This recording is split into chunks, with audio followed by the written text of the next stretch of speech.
So it is a great pleasure to welcome Jay Breidt here for this seminar today. Thank you, Jay, for accepting the invitation and for being here. Jay Breidt is a professor at Colorado State University. He has significant contributions in many fields and institutions. One of his main expertise is in survey sampling. He has important publications in estimation methods and in environmental applications. Um, Today, he is going to talk about the informative selection in surveys. So I now let Jay present his work. Great. Thank you very much, Adrienne, for the invitation to present. So this is joint work with my former PhD student, Ting Liu, at Colorado State, who graduated last fall. And I'll be talking about nonparametric tests for informative selection in complex surveys. Okay, so I'm going to start off with a textbook example. It really is a textbook example. It comes out of two textbooks. One is this book by Kolmogorov-Smirnov, which is Analysis of Health Surveys, and the other is Fuller's textbook on sampling statistics.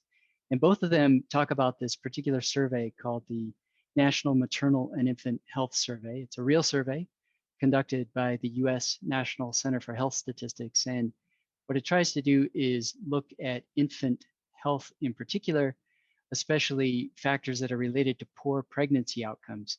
So one of the things that the survey does in particular is to oversample low birth weight infants. And they can do that because they're actually sampling birth records. So they take a representative sample of these infants, they oversample the low birth weight infants, and then they follow up on the infants and the mothers to check out their health. It's a complex survey, it's nationally representative. It's got unequal probabilities, stratification, and all the kinds of features we typically see in complex surveys. And for this particular talk, I want to focus on inference for gestational age. And what that means is the length of time from conception to the birth of that baby. So how long was that baby gestating? And conceptually, we could think about writing down a statistical model for gestational age.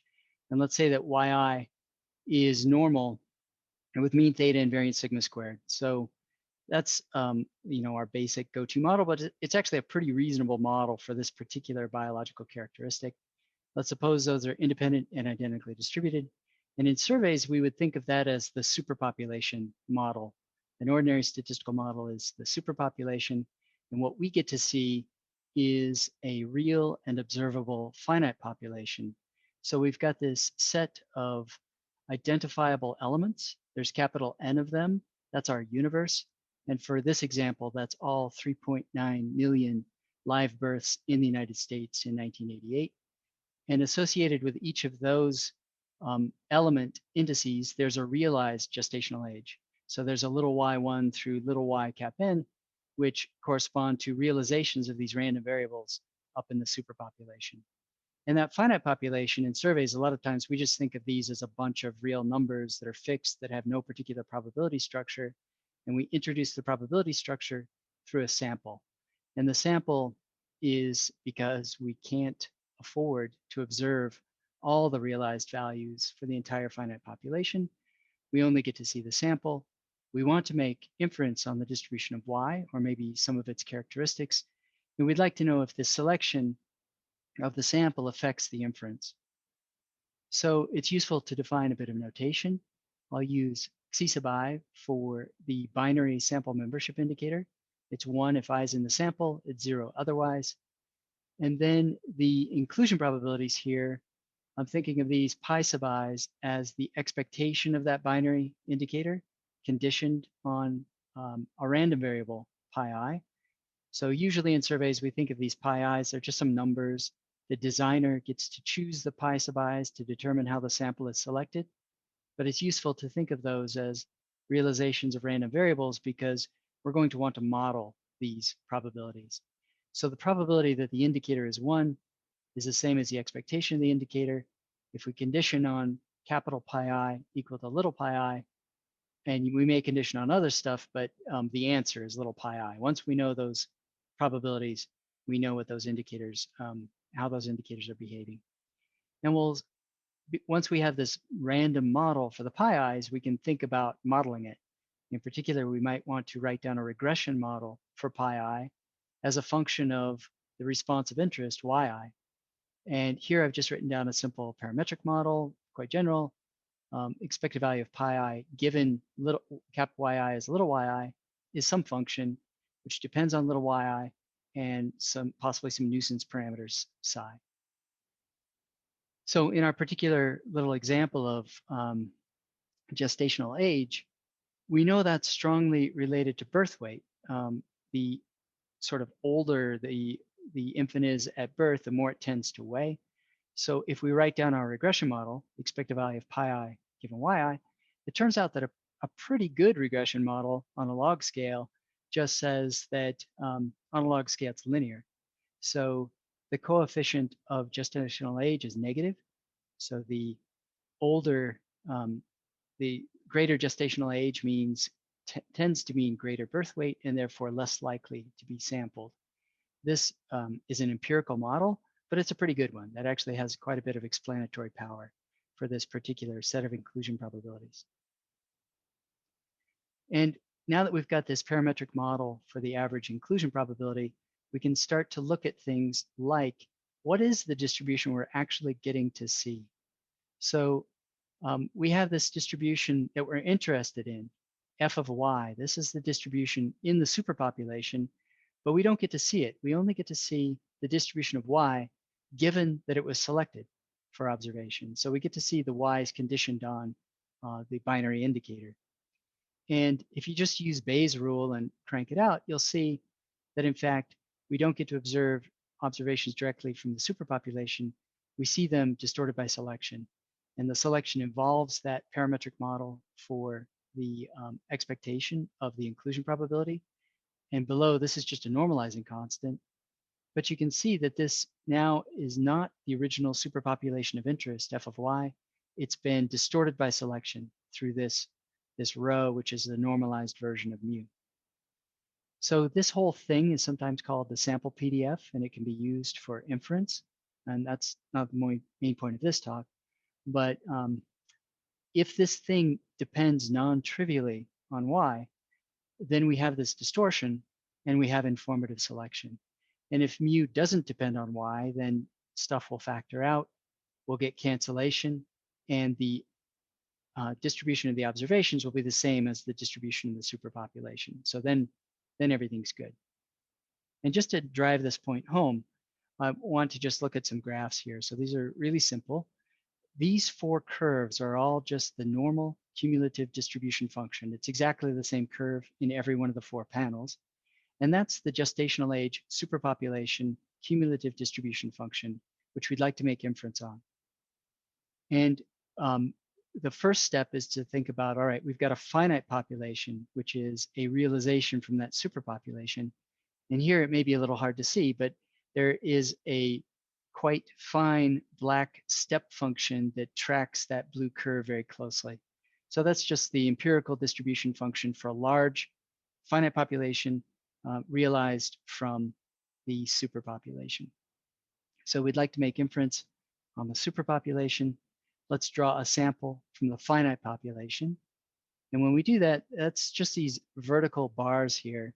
It's just indicating which of the y's have been selected. And for the first column here, I'm just going to look at non-informative samples. So this is just an equal probability sample from the finite population. These vertical bars are just projected down here to the lower panel where we'll do our inference. So this is a non-informative sample. And if we want to make inference from that non-informative sample, the first step would probably be to compute this empirical cumulative distribution function based on the observed data from our sample. And you can see that that tracks the superpopulation cumulative distribution function very nicely, as it should. We know it's unbiased, we know it's consistent, we know it has lots of nice properties as an estimator of the superpopulation. So that's the non-informative case. That's just classical statistics. And the only thing that's different is there's this intermediate step of putting a finite population and then drawing a sample from the finite population. So on the right-hand set of panels, I want to draw an informative sample. So same idea, but now the sample is informative And because we're oversampling the low birth weight infants, it's a little hard to see here, but we're tending not to wind up in this upper tail so much. So we've got a sample that's a little bit shifted. And if we compute the empirical distribution function from that informative sample, then of course it does not track the superpopulation cumulative distribution function. It looks pretty badly off, and in fact it is. It's biased and it's inconsistent. So what's actually happening here is not too surprising, but under mild conditions, this unweighted empirical CDF is going to converge uniformly in L2, not to the superpopulation cumulative distribution function that we're interested in, but to the CDF distorted by selection. So this is exactly the integrated version of that sample PDF that I showed earlier, the one that by Bayes' rule reflected the distortion due to selection. And it's worth mentioning a bit what's going on kind of under the hood here. The asymptotics in survey statistics are a little bit different than you see elsewhere. We're thinking of a sequence of finite populations that gets larger and larger as capital N goes to infinity. And while the finite population goes to infinity, there's a sequence of samples, a sequence of sampling designs associated with those samples that also go to infinity with properties specified on how they go to infinity, including properties of their first and second order inclusion probabilities, and maybe other features as well to control dependence as that sampling design generates larger and larger samples from the larger and larger finite population.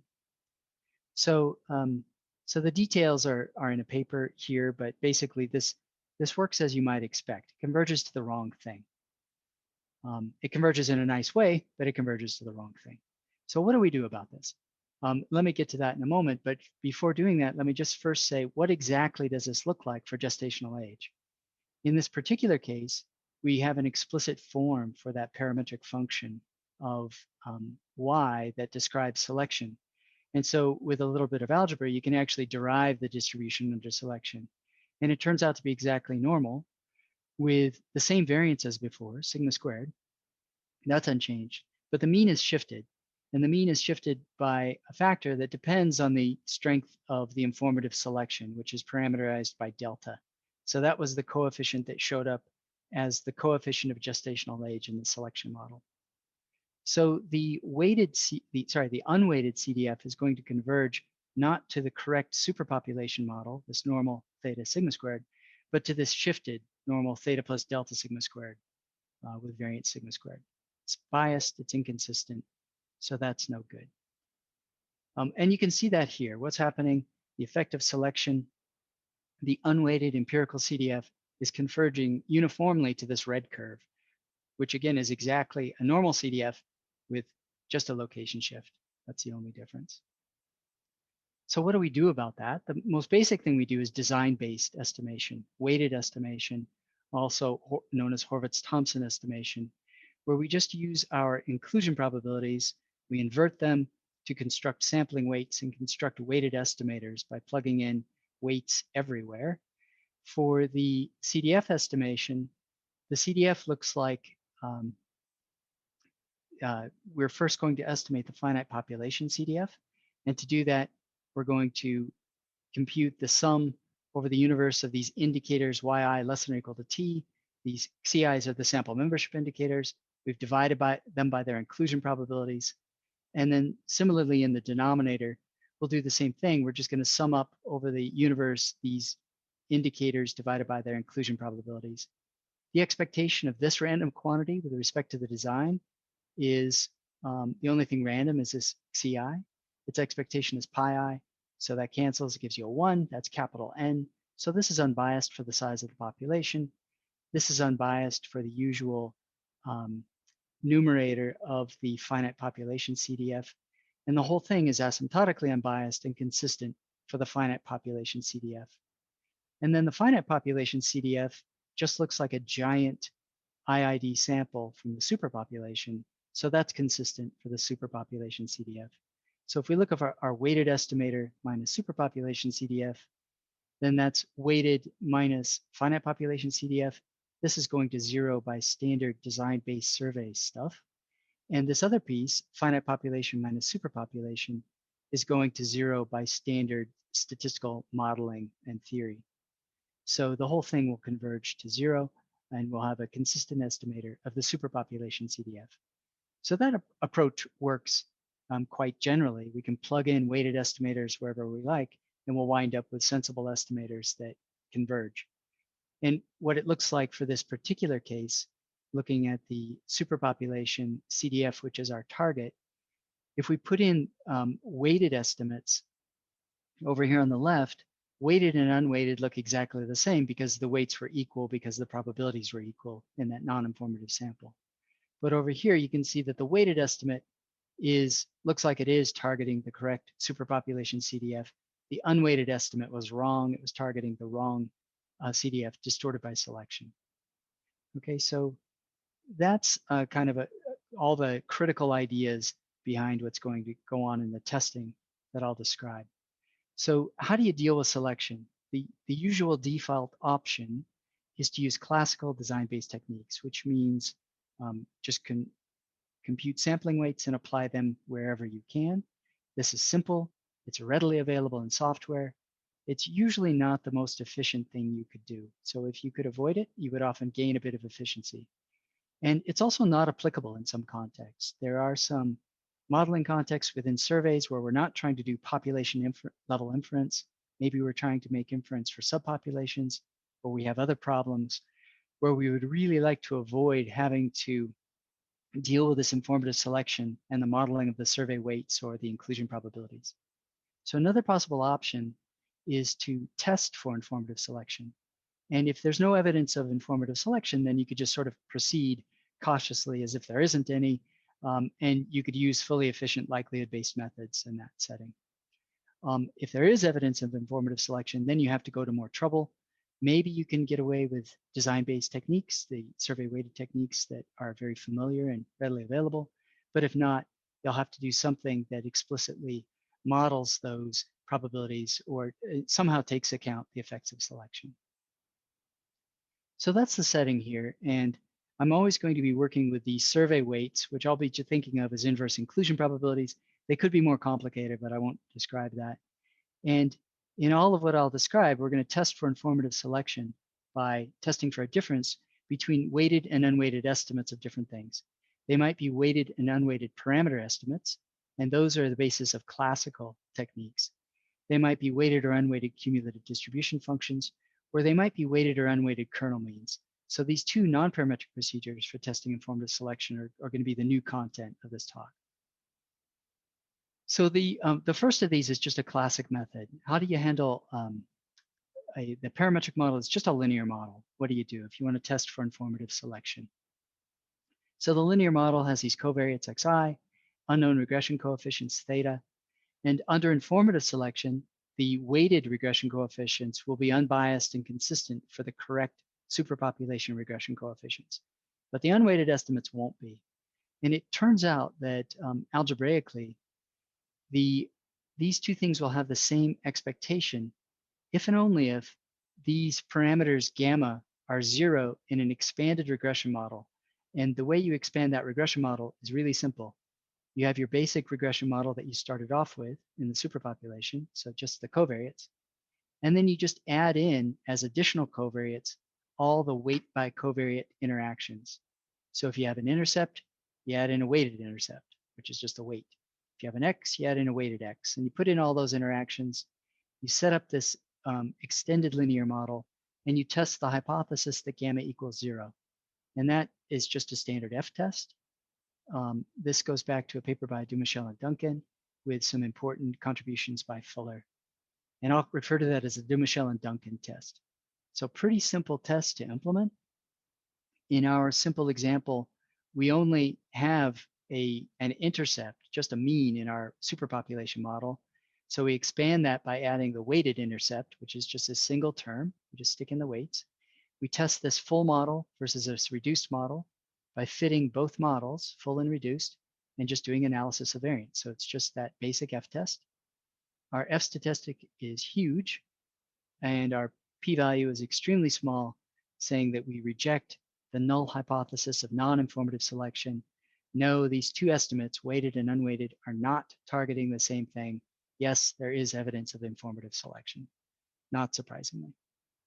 Okay, so that's the F test, a classic parametric procedure. That's been generalized in various ways, one of which is a Wald test devised by Danny Pfefferman. It's a Wald type test statistic where you compare a vector of weighted parameter estimates to a vector of unweighted parameter estimates. And you have to normalize this quadratic form appropriately. So all this stuff in the inside depends on the weights, it depends on the variance of the score vector, it depends on the information matrix, and all this stuff, the usual kinds of derivations you would do for likelihood type theory, but some of these have weights and some don't. So you plug all that in there, construct this quadratic form, and under the null hypothesis that these two quantities, weighted and unweighted estimates of the regression coefficients, have the same expectation, this quadratic form will converge in distribution to a chi-square random variable with degrees of freedom equal to the dimension of the vector. So that's a pretty straightforward test to implement in principle. In practice, you have to do a bunch of stuff here. So you have to do all of the sort of parametric stuff you would do for to construct these matrices, and that can be a bit of a pain. So these parametric tests that exist obviously rely on parametric assumptions and then the associated derivations for those parametric models. So what we wanted to look at is some non-parametric tests. And the first of these will be tests based on the cumulative distribution function.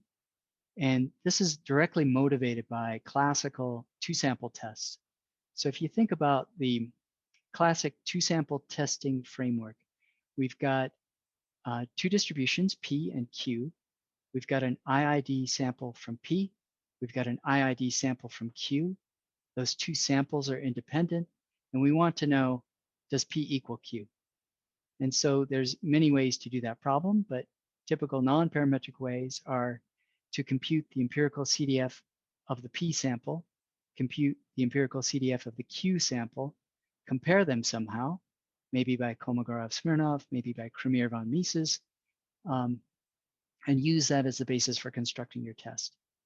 And in our setting, we don't have two independent samples. We just have one sample, but we'll look at the weighted version and the unweighted version and try to adapt these ideas from two-sample testing to give us a test of informative selection. So in the classical two-sample setting, the way that works is you compute the empirical CDF of the P sample, the independent empirical CDF of the Q sample, you normalize it, and that converges in distribution to a Brownian bridge. So you get this nice Gaussian process, and from that, you can derive distributions of other functionals of that thing. Like if you take the largest absolute difference here, the sup norm, then you get the Kolmogorov-Smirnov two-sample test. If you square this thing and integrate it with respect to f hat, where f hat is either from the P sample, the Q sample, or some combination of the samples because you're under the null, you get the Cramer-von Mises two-sample test. And you can get the associated asymptotic distributions from this limiting Brownian bridge. So that's the classical two-sample stuff. And we want to adapt this to the survey setting where we have weighted one sample, either weighted or unweighted. And there's a very nice paper by Bostard et al. In 2017. They develop a functional central limit theorem for a survey-weighted CDF estimator relative to either a finite population CDF or a superpopulation CDF. And that's not quite what we want because we want to compare weighted to unweighted, which is down here. So we're using a very similar asymptotic framework, but it's just slightly different. And we wind up with our normalized difference of the weighted and unweighted CDF converging in distribution to a scaled Brownian bridge. And the scale, C, turns out to be a limit of an expectation. It's an expectation with respect to the model for the pi-i's and sort of a finite population expectation summing over the universe and dividing by cap n. So it's this thing, that's the constant, the scaling constant, but it's something that we can estimate with our design-based methods. So we can just construct a weighted estimator of that quantity, which will be consistent for the scaling constant. And this estimator turns out to have a very simple form. It's almost identical to the squared coefficient of variation of the weights. So, and that sort of feature will show up a bit later as well. So the variability of the weights relative to their expectation is important. And in particular, this thing will break down completely if there's no variability in the weights. If there's no variability in the weights, then there's no variability in the inclusion probabilities. We're basically talking about an equal probability sample, which would be non-informative. And we can't really test in that setting because there isn't any informativeness. So using that limiting result, we can get tests based on weighted versus unweighted CDFs. We can either do Kolmogorov-Smirnov or Cramer-von Mises, and there are other things, but these are the only ones we've tried. And the nice thing about this is that you do the same thing every time. You just need the weights and your observations, y. There's no parametric modeling assumptions. You're not telling the test where to look for information. You're just conducting the same test every time. It always looks the same. The downside is that these tests are limited to scalar observations. So the next class of nonparametric tests are not limited in that way. So these tests are based on weighted versus unweighted maximum mean discrepancy. So this will apply to vectors, and in principle, it applies to more general observables, though we haven't actually tried that. So to motivate this MMD approach, let's first look at the two-sample setting and start off with, again, the two-sample setting says I've got a distribution P, a distribution Q. I've got IID samples from each one, and they're independent of each other. And I want to test the hypothesis that P equals Q. And to motivate MMD, it's useful to look back at Kolmogorov-Smirnov. So KS looks like the sup of the empirical distribution under P minus empirical distribution over Q, where the sup means just take the largest difference between these two empirical CDFs across all possible values of T. And what is this thing? Well, it's an estimator. It estimates the superpopulation CDF. F hat P estimates FP. F hat Q estimates FQ. And all I'm doing here is taking this population quantity and rewriting it in terms of expectations. So FP at argument T is the expectation of a function of Y. The function of Y is the indicator that Y is less than or equal to T. If I take the expectation of Y less than or equal to T, I get FP of T. And same thing for Q. So I've just rewritten this expression involving CDFs with this expression involving expectation and replaced the sup over T with the sup over functions. The functions are functions in this function class. The class is the class of indicators, and the indicators are indexed by T. So it's exactly the same thing. It's just been rewritten a little bit differently in order to motivate MMD. And the idea of MMD is quite similar. We want a sup over some function class, expectation under P of the function of Y minus expectation of under Q of the function of Y prime. So what does this mean? We want to find a function F that is a good test function, meaning it has a large expectation under P and it has a small expectation under Q, so that this mean discrepancy is as large as possible. And that should help allow us to discriminate between P and Q. So if we have a good set of test functions, or good set of potential functions, and we choose the best F in there, one that's large on P and small on Q, that should give us a good way to discriminate between P and Q. So that's the MMD idea. And just to illustrate what this might look like, suppose you are interested in testing the difference between a distribution P, which is a normal with some mean, so it's this solid black curve, and the distribution Q is this dotted black curve. It's also normal with a different location. And you want to construct the best test function to find the difference between P and Q. It turns out that the best one is this red curve. It's large when P is large, and it's small when Q is large. So the expected difference will be as large as possible if we use this particular red curve. If we wanted to do a Gaussian scale problem, so we've got this, the P distribution is this solid black normal curve. The Q distribution is this dotted normal with a larger variance. If we want to find the best test function, it turns out it's this red curve, which is small when Q is large. It's large when P is large. And that'll give us the largest discrepancy in the means. And one more example, here's Gaussian versus Laplace. So the P distribution is this solid black normal curve. The Q distribution is this dotted Laplacian curve. And it turns out that the best test function is this one. Again, large on P, large when P is large, small when Q is large. So those are the best test functions.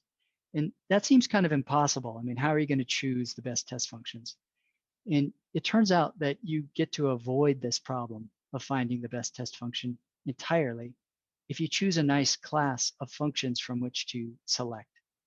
So you don't actually have to ever compute f, this best test function. We can do it explicitly up front. And the way Graton et al. Do this is to choose as their class of potential functions the unit ball in a reproducing kernel Hilbert space. So the key details that are important here is we need a kernel. So that's going to be a function that maps our outcome space. This is our observable space, the y space, y cross y to the reals. We want it to be symmetric and positive definite. So to make things concrete, think of that as a Gaussian density function where you fix the scale. So the standard deviation is fixed, and there's two remaining arguments. There's the mean argument, that'll be one argument, and there's the sort of dummy argument, that's the other argument. So that Gaussian kernel would do the trick. The functions that we'll construct in this space will look like linear combinations of the kernel. So think of taking the Gaussians, taking a whole bunch of Gaussian densities with different locations, xi, and then just taking linear combinations of them. So you can get a very, very rich class of functions in this way. The inner product in this space will be obtained by just using the kernel. So you pull out the constants and you take the kernel difference between the locations of those component functions. And some key properties that'll show up a bit later. First of all, you can do function evaluation in this space by doing kernel evaluations and inner products. And so, for example, if I want to evaluate f of y, I can actually evaluate the kernel at y and take the inner product of the kernel with f. That turns out to be a useful trick. And another useful property is that kernel with kernel inner product is kernel. So, so with that structure, you can actually figure out exactly what the maximum mean discrepancy looks like. And it's convenient to work with squares. So we want to try to find the best test function in this space where we've restricted to the unit ball. So these are functions of unit length. Expectation of f of y under p minus expectation under q. How do we do that? Well, we can do function evaluation by replacing it by inner product with the kernel. So we get to do that substitution here and here. Inner product and expectation is nice. We can interchange expectation and inner product. And so we do that. And then inner product has these linearity properties, so we get to rearrange this thing. And now here's the key line. We're trying to find the function, we're trying to maximize this inner product between f and this difference of expectations. Okay, and think of inner product as generalized covariance. Because we're working in a space where the functions are normalized to unit length, these generalized covariances are really generalized correlations. So we want to maximize the correlation between this function, expectation under p minus expectation under q, and this function, f, which we don't know. So I want to maximize that correlation. Well, that's easy. I just choose f to equal this difference, and that's the answer. So once I plug that in, the inner product of the function with itself is the squared norm, and this is the population MMD. It's entirely explicit, and we never really have to compute F. We just have to compute this kernel stuff. So that's pretty nice because the population MMD then involves these expectations, but we know how to estimate expectations. We can take empirical means. So I can take the empirical mean for this kernel under the P distribution, take the empirical mean under the Q distribution to estimate this thing. So I just plug those in. And then it turns out it's useful to make some relatively minor centering adjustments so that you wind up with a U statistic, an unbiased statistic. And then we get to apply the asymptotic theory for U statistics to show that this U statistic with a bivariate kernel has an asymptotic distribution that's an infinite linear combination of centered chi-square 1 random variables, and that's classic theory. So this turns out to work out really nicely in the 2-sample setting, and we want to adapt that for the survey setting where we just have one sample with or without weights. So we're going to try to do something similar. We'll plug in unweighted and weighted empirical means up in this expression. We'll make some minor centering adjustments, and then we'll work out the asymptotic distribution. So we plug in the unweighted and the weighted empirical means for those kernels. We rearrange this thing, just combining the sums. And notice here that the weights have been normalized by dividing by the mean weight. Square that out and basically take inner product of this thing with itself. You want to wind up with this double sum. And then inner product of kernel with kernel is kernel. So we get to do that substitution. And this is the answer. It's entirely explicit. It's just a double sum, and we can compute everything here. There's no unknowns. So that's the, sorry, I went the wrong way. So that's the first step. And the second step is to make some minor centering adjustments. And basically that amounts to subtracting off the main diagonal. There's some other adjustments we make, but they don't actually affect the centering because this deviation is already centered. So basically we just get rid of the main diagonal so that we get something that looks like a U statistic. And once we've done that, under the null hypothesis of IID weights that are independent of the Y's, with some additional moment assumptions, we get that the normalized MMD squared converges in distribution to an infinite linear combination of scaled chi-squares, where these ZLs are IID normal with variance equal to sigma squared W over mu squared W, which is basically what showed up in that constant that rescaled the Brownian bridge in the CDF case. So the same kind of thing, coefficient of variation. And these lambdas are eigenvalues. They're solutions to this eigenvalue equation where these psi L's are orthonormal eigenfunctions, and this H is just a centered version of the kernel, just a population-centered version of the kernel. So that's all explicit, and again, it comes directly from classic asymptotic theory for U statistics. So how do you actually use this thing? You have to compute the test statistic, and to do that, you need to choose a kernel. So typical choices might be choose a Gaussian kernel or a Laplacian density, something like that. Everything I'll describe will be a Gaussian density. You need to choose a kernel bandwidth. So for this Gaussian density, we need to fix the standard deviation. And a pretty useful empirical approach is to just set the scale equal to the median of the interpoint distances among the observations. And that seems to work. We didn't really try much else, but that worked fine. We need to compute this kernel matrix. So this is just the kernel distance among all the different observations. And once we've done all that, we can compute MMD. Once we've got MMD, we need to compare it to something. So we need to approximate the limiting distribution. We can estimate the mean of the weights and the variance of the weights because we've got the weights. And we have to estimate these eigenvalues. And rather than use that integral equation, it turns out you can do eigenvalues of a matrix, an n by n matrix, which just looks like our kernel matrix that's been centered. So this is basically the projection onto the space orthogonal to the 1 vector. So that gives us a way to estimate the first n eigenvalues. And once we have those first n eigenvalues, we approximate that infinite linear combination of chi-squares with this sum of n scaled chi-squares, and do that a bunch of times, use that to approximate the critical value, and that's what we'll compare our test statistics to.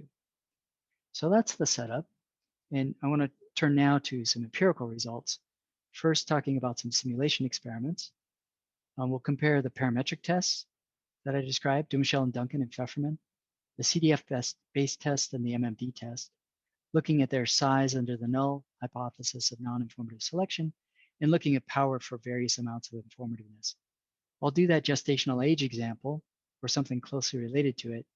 So that's a case where we have informativeness in the mean, and then also look at an example where we've got informativeness in the variance. And then I'll apply it to some recreational fisheries survey data for a real example. So this first example is just informativeness in the mean in the scalar case. And these are power curves.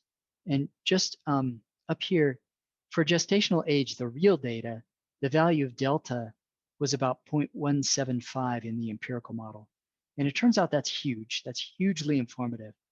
And the range of deltas we'll actually look at in this power curve is much smaller. We'll start at delta equals 0, which is the non-informative null, and go up to 0.03, which is a lot smaller than 0.175. So we're just seeing this range.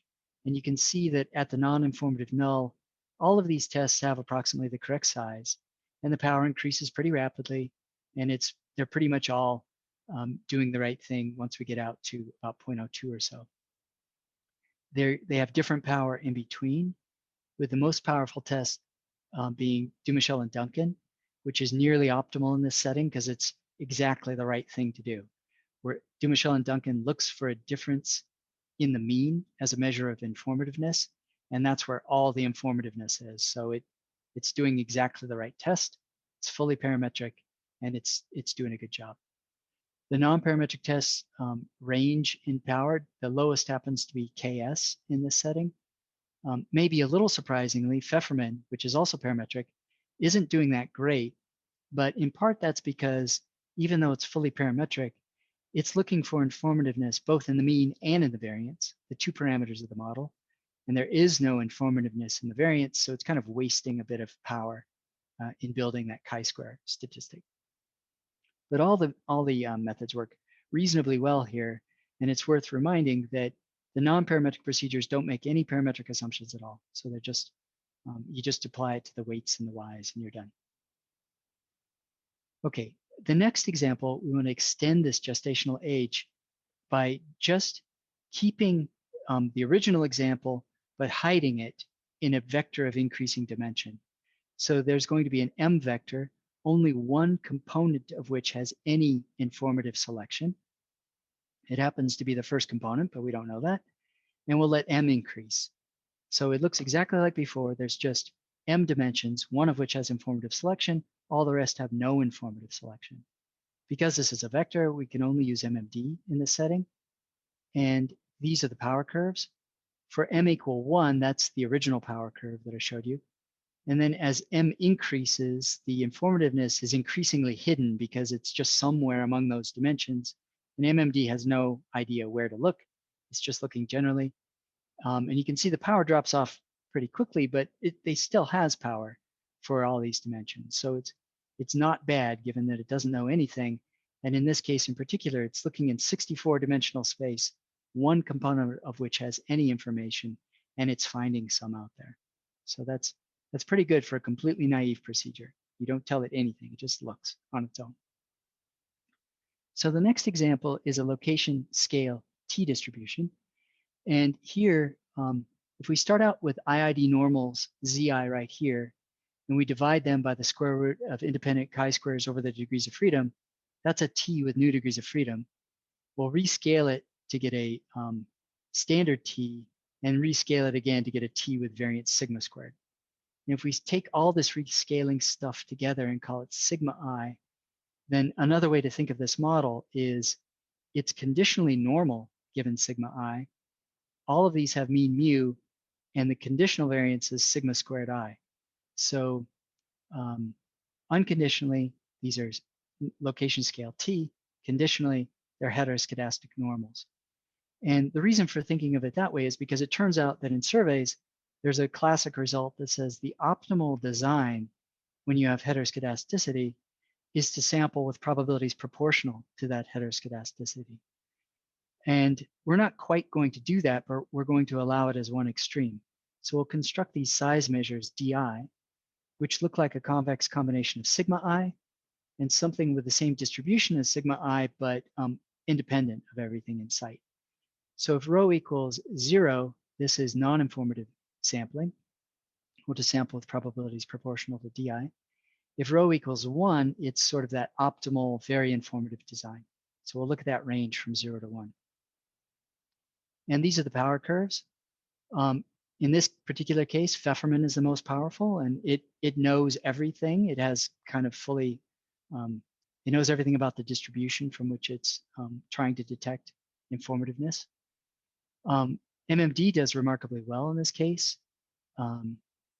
KS and Cramer-von Mises have some power, so they're not crazy, and again, they don't really cost anything. And Dumichel and Duncan is terrible. All these tests are maintaining approximately the correct size. Dumichel and Duncan is doing exactly the wrong thing. It's looking for informativeness in the mean. There is no informativeness in the mean. It's only in the variance. So sometimes it rejects just because it looks like there's a difference in the mean due to variability. Sometimes the weighted mean is very different from the unweighted mean, so it looks like a difference in the mean. It isn't a difference in the mean, but Dumichel and Duncan thinks it is, thinks it's due to informative selection, and rejects. So it just gets lucky. It's doing the wrong thing, but it's getting the right answer. All this power is fake. It'll go away as sample size gets large. So the non-parametric procedures work, reasonably well, given that they don't know anything at all. They're just going into it blindly. And then one more example. This is, again, the multivariate setting, a hard problem. MMD is the only one that works here. This is 1 dimension, 4 dimensions, and you can see that this drops off rapidly. We're looking for kind of unusual informative structure in high dimensional, not that high, but higher dimensional spaces where they're well hidden. So the MMD still has some power, but it drops off pretty quickly, as you might expect. Okay, so now I just want to finish up with this empirical example. This involves charter boat fishing in South Carolina. So there's about 450 charter boats that take anglers out fishing in the Atlantic Ocean. They take about 15,000 boat trips a year. And questions of interest are things like, how many black sea bass were caught in 2020? And the way they address that question is they draw a sample. The sample is a selection of sight days. So the sites are places where the boats get in the water. They are marinas or docks or boat ramps. And site days are just taking those sites together with days of the year. And experts have gone through and said, okay, we expect a certain amount of fishing pressure, fishing activity at different site days throughout the year. Some places will just be expected to be more busy than others. So that's what they call pressure. It's a measure of expected angling activity. And they sample site days with probability proportional to pressure. Then they sample boat trips within the site days. And then they go out and they collect catch data, which is what this woman's doing here. She's taking a look at the catch from these anglers and looking at the species and counting how many species of different varieties they've caught. So a question of interest here is whether or not the sampling is informative. And historically, this has actually been quite a bit of a problem with the agency that conducts these surveys. The National Marine Fisheries Service traditionally used quite complex surveys like the kind I described, but they used unweighted estimators and they had other problems as well.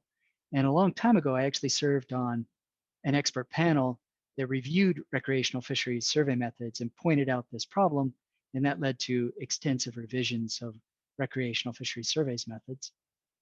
So it's sort of interest to look, well, how much of a difference does it make if you use weighted versus unweighted estimation for these recreational fisheries surveys? And this table shows the p-values corresponding to different tests, 3 non-parametric tests plus Dumichel and Duncan for different characteristics. One of those is the number of anglers. And then all of these things, red drum, black sea bass, bluefish, these are just different species of fish. And you can see that in this table of estimates, the highlighted values, highlighted p-values are the ones that would be, significant in conventional levels of significance. And anglers shows up as informative selection under every test. Black sea bass shows up under MMD. And then if we do the vector version of this, we take all of these things together as a vector, stick them all together, look for informativeness. Yes, we find it with MMD. If we take away anglers and only look at the vector that involves species counts, then it's still suggestive, but not quite significant at 0.05. And if we remove anglers and black sea bass, then it's not at all significant. And a possible interpretation of that is that the sampling was with probability proportional to pressure. And pressure is this measure of angling activity. So you do expect that to be related to the number of anglers. But if you've been fishing, you know that the fact that you go fishing doesn't mean you necessarily catch fish. So a lot of these species are not all that well correlated with the number of anglers. So let me just finish up. Sorry for the time. Informative selection shows up all over the place in complex surveys in particular. This testing strategy works quite broadly. These classic parametric tests work, but these new non-parametric tests are sort of for free. You can do these tests and get reasonable power, and it doesn't really cost you anything. You don't have to think about how to do it. You don't have to build a parametric model. You don't have to do any derivations, and it's the same asymptotic theory every time. And the MMD test shows even better power in certain cases, and it's applicable to vectors and in principle applicable beyond Euclidean spaces. So with that, I'll just flash by some references and just thank you very much for your attention.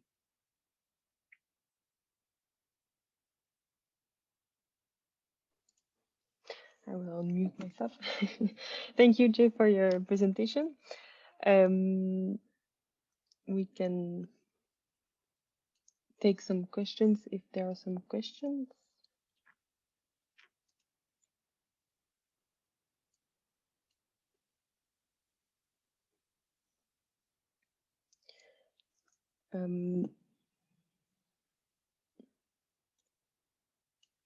Okay.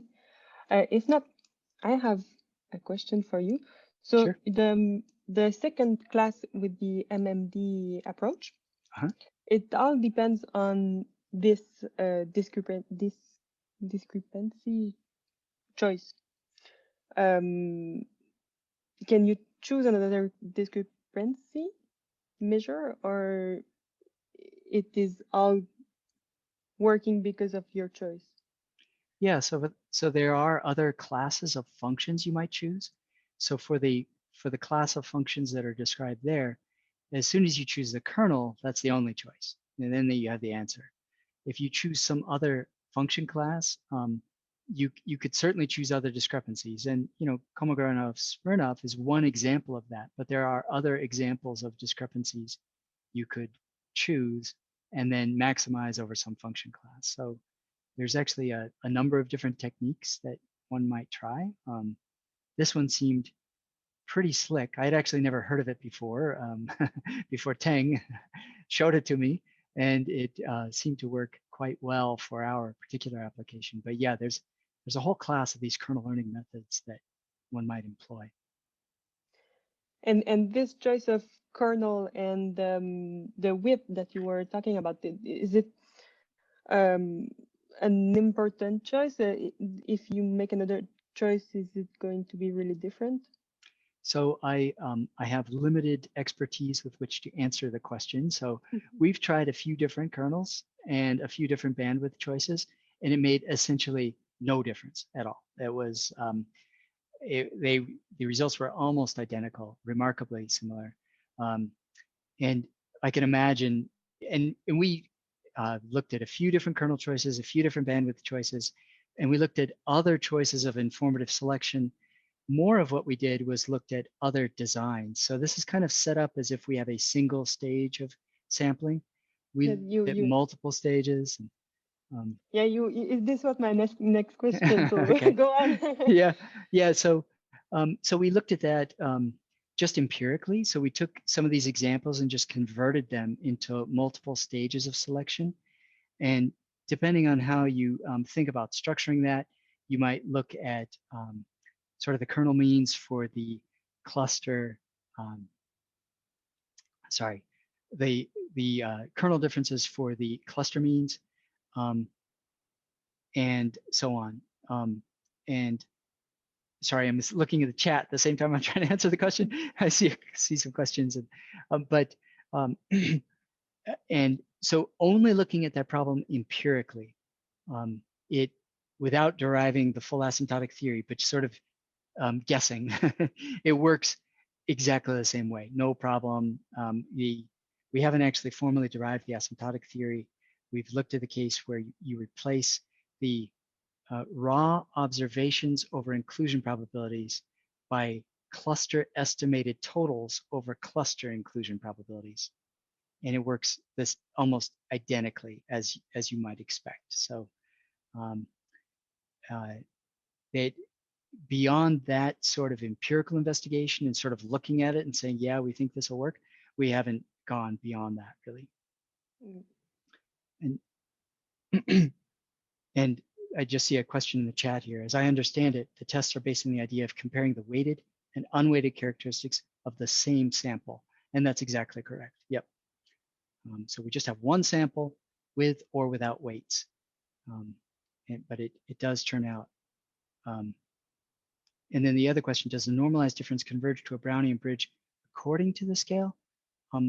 Not quite sure what that means. I mean, it's exactly the scaled Brownian bridge. So that scale is a constant, and it converges to a Brownian bridge times that constant. That's it. That's the answer. The scaling is the same sort of square root of n scaling that you would do in a classical setting.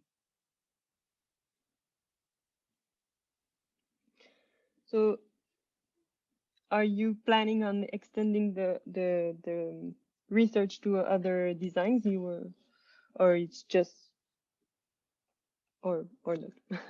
Yeah, so there's a number of interesting extensions that we hope to work on, and one of the things that seems quite interesting is that all of this stuff works in non-Euclidean spaces. So you don't have to have scalars or vectors. You could do something completely different. So it'd be nice to have examples of like informative selection of graphs or some other data structure, and look for informative selection using these methods.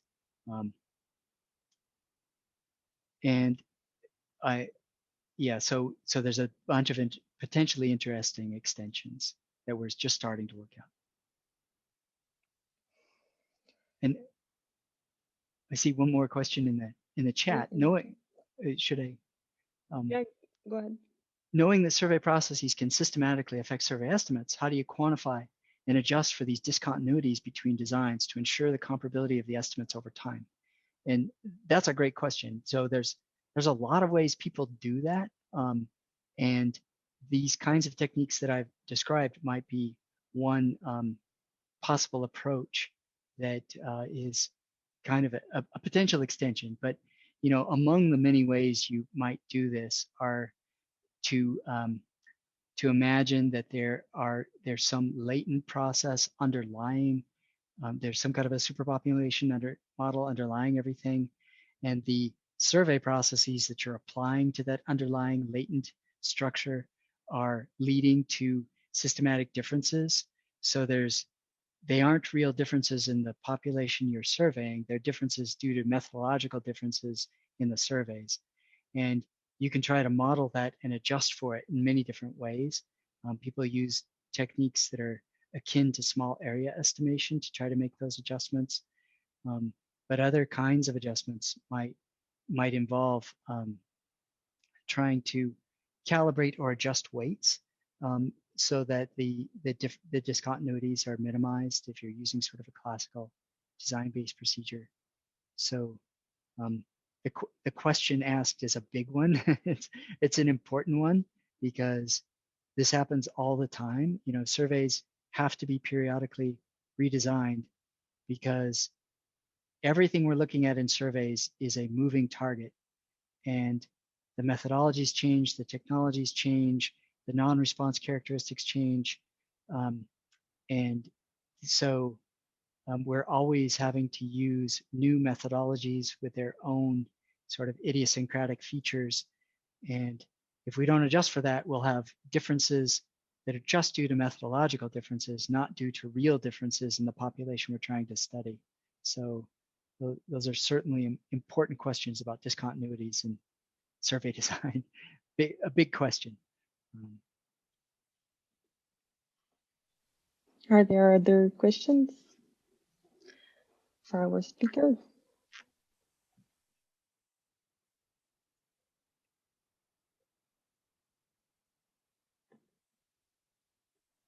Okay, well, if not, I thank you again, Jay, for accepting the invitation. It was a nice presentation. Thank you very much. My pleasure.